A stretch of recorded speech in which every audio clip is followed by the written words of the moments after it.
All right, the Red Wings. Let's talk about it. Let's talk about it, man. I think Flannel? Sam is the man of the hour here, man. Your thoughts, Sam Flannel? Well, obviously the job isn't finished yet. That was a huge win, though, and I didn't think that they could do it, and I was wrong. So when it comes to the Red Wings saving their season by beating Toronto in a game on the road that I thought they had no chance of winning, I'm just going to sit here and eat a little bit of crow. Yeah. Some of the best tasting crow you'll ever find, because I was happy to be wrong, but... Were you, though? Yeah. Of course. Hey, Alex DeBrincat heard you. That's all I know. I'm not going to take credit for that. Like, I know that this would be an opportunity to do so, but I kind of lost faith in him, and he's had a marvelous 2 consecutive games, 5 points in 2 games, including 2 goals in the first period to help the Red Wings take a 4-1 first period lead, which is exactly the kind of start that you need to have, especially after the Red Wings had previously dropped 2 what were then must-win games, although they did get a point against Pittsburgh.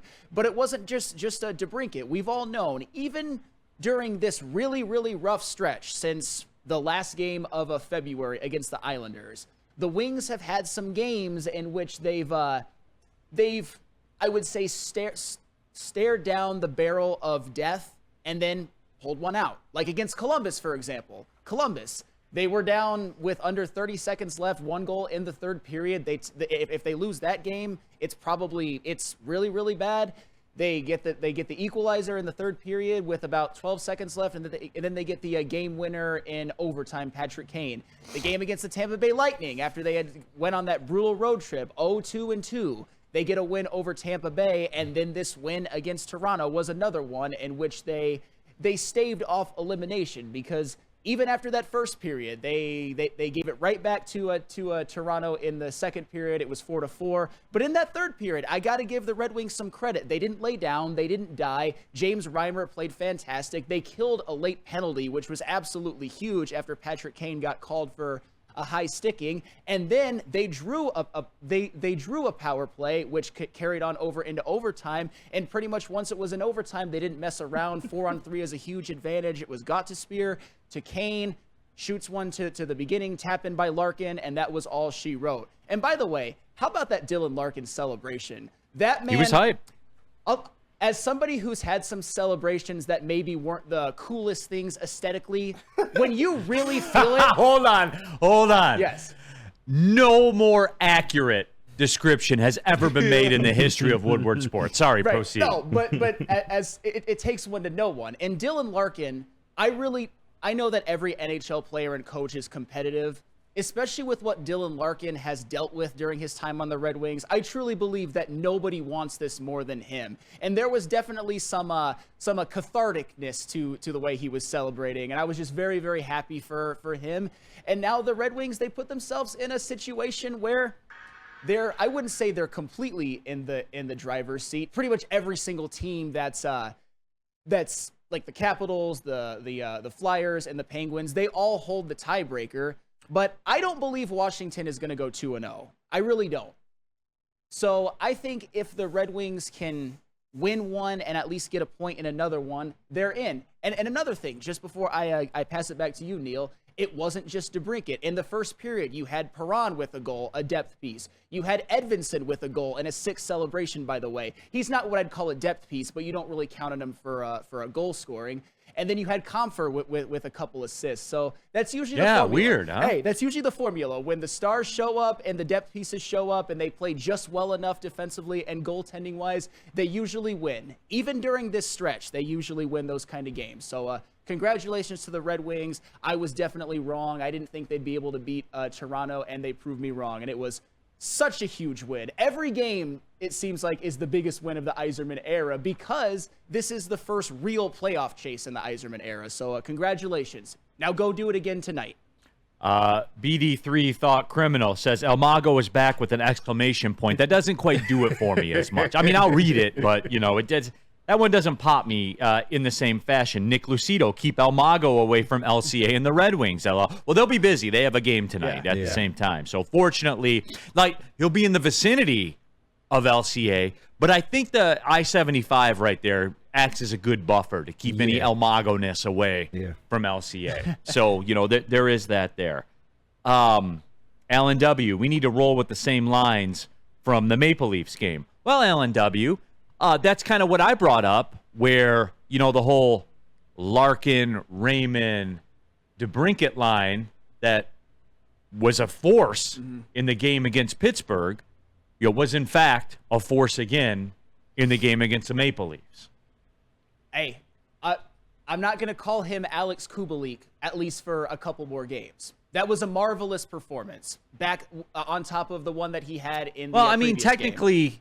He didn't live up to what he did the game before, where he had 3. He didn't have as many points on Saturday night as he did the game before. No, 5 in 2 games, though. That's the type of late season turnaround that if and that's my point, Flannel, because to quote Metallica, nothing else matters. And nothing else matters. Nothing else. This is it.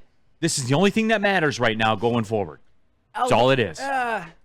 The only pushback I will give to that is you were going to get overly granular. Go ahead. They don't technically control their own destiny. If they did, I would more so agree with you. But if they went out, so would 2 wins get them in? I believe so. Okay, I believe so. Well, then there you go. Then what's the problem? That's controlling destiny. It's not control their destiny though, because the Capitals. So you don't think they'll get in with 2 wins? Just 2 wins won't get them in. They need a loss from both teams. Well, that's the thing. Would it be the most shocking thing in the history of mankind if the Capitals went out to? No. I don't think it's likely, but it's not technically controlling your own destiny. But as I've said before, and this is where I'm going to be fair, the Red Wings, they don't have to apologize for a damn thing if they make the playoffs. Not a damn thing. They only need a loss by Washington. Yeah. With 2 wins. That's all they need. There are no other teams. Pittsburgh's behind them. Philadelphia has 1 game left. That's it. Well, they're done. If You're working on the preface of the Red Wings win 2 games, Pittsburgh and Philadelphia are not in this equation. It is strictly Washington and the Red Wings. But are we a home and home is tough. I know that 100% it's tough. I know it's Montreal's playing. Montreal and Buffalo have been very helpful to the Red Wings coming down the stretch. People forget that. Absolutely, and hopefully they can be helpful to the Red Wings in these next couple of games. It's just that's why I said job's not finished. That was a hell of a win going into Toronto, one of the better regular season teams in the NHL over the last 5 years, and getting a big road win. But the job is certainly not finished. If they follow that up, and I don't want to speak that into existence or anything. If they follow it up with a home dud to Montreal, then it's all for naught, pretty much. Well, I don't think those are the stakes. Though. Yeah, I don't think that they will, though. That's the way that it works. They're over a 2-1 favorite tonight. You got to win. Tonight's a non-negotiable. Tonight's a non-negotiable, man.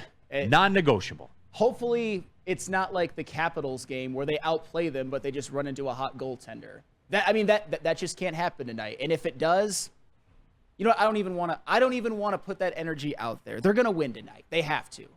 Montreal blows. They do. But I do want to give everybody a little bit of because I know you do this, and I've heard people around town do this. Like for whatever reason, everyone runs to that Arizona Coyotes, series and brings that up and stuff like that. The Coyotes are better than the Canadians are, right? They were better at home. They're better than them this year. Like that's what my point of bringing that stuff up is. Like the road games are hard to win. Absolutely. They're a 50-50 proposition. But today's a non-negotiable. Today is certainly a non-negotiable. And this is where the Red Wings can right some wrongs. Because I heard the show when you talked about how we were all looking at the game at Arizona as just, we're going to win, no doubt about it. And then, of course, the Red Wings didn't win, and they didn't win the game at home either. Road games are tough in the NHL, and it's not like the Coyotes are the Blackhawks or the Ducks or the Sharks or anything like that. No, They've won some games. Hold on. Go ahead. David Sparkman, you don't get to do this, and I'll explain why. Toronto had nothing to play for. They're locked into their playoff spot. Well, number one, they weren't that night. And number two, did they look like a team that was just out there like, hey, we're locked into our playoff spot? I don't think so. Yeah. I don't think so at all. Austin Matthews didn't look like somebody that was just, whatever, I'm locked into the spot, bro. I don't want to get 70 goals. Yeah. You don't get to do that, David Sparkman. That's a win in Toronto where they threw everything they had. That second period was a tidal wave. I don't watch Toronto every single night. I'll be honest about that. However, that being said, I can't imagine that they played too many periods this season better than that second period. And that's what I don't want to get into either, because as somebody who had more or less given up on the Red Wings. I'm not going to they don't have to apologize for a win. I mean, Austin Matthews, he wanted that 70th goal bad. It looked like there were a couple of times where he had a couple of chances on the power play. And shout out to James Reimer and shout out to the Red Wings for killing that one. It's just the Maple Leafs, as I've said before, we can laugh at them for their franchise and for choking in the playoffs every year. But as far as talent goes, as far as a regular season winning hockey organization, that's what the Maple Leafs are right now. And the Red Wings on the biggest stage after losing a couple of heartbreaking, at the time, must-win games, got a must-win at Toronto. You don't have to apologize that for a second. And I will eat all of the crow, all of the best tasting crow in the world for thinking that they couldn't do it. I didn't think they could do it, and they did.